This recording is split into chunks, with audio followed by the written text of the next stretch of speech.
सबके सामने बात नहीं की तो क्या कंपनी के मुतालिक बात है? बताओ अली। नहीं अंकल, वो मैं ये देना भूल गया था।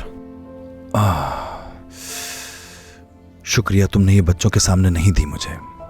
ये बिल्कुल भी अच्छा नहीं होता अगर उन्हें इस बारे में मालूम हो जाता। आपकी गाड़ी भी बाहर पहुंच जाएगी अंकल। शुक्रिया। अब मैं ऐसा करने के बारे में सोच भी नहीं सकता।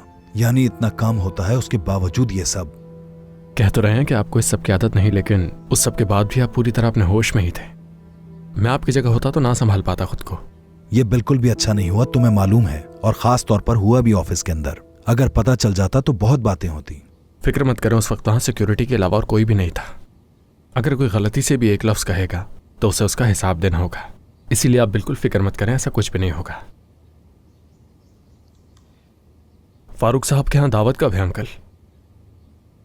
मैंने अगले हफ्ते कर दी है, लाजमी आना है तुम्हें।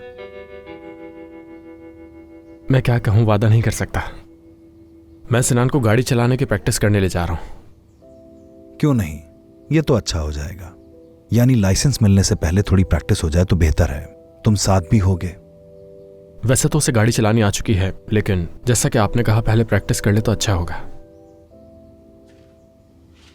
हाँ, एक और बात, कल हमारी इस मौजू पर बात नहीं हो सकी। नसरीन के पुराने इलाके में गया था मैं। आतिफ से बात भी हुई। वो आदमी बहुत घटिया इंसान है। यहां तक कि जब मैं वहां गया तो वो एक मासूम लड़की को सड़क पर खड़ा होकर मार रहा था। मैंने वहां बैठकर बात की उससे, और वो मुझसे बात करने पर राजी नहीं था। मुसलसल यही कह रहा था कि उसे आपसे बात करनी है। किस लिए?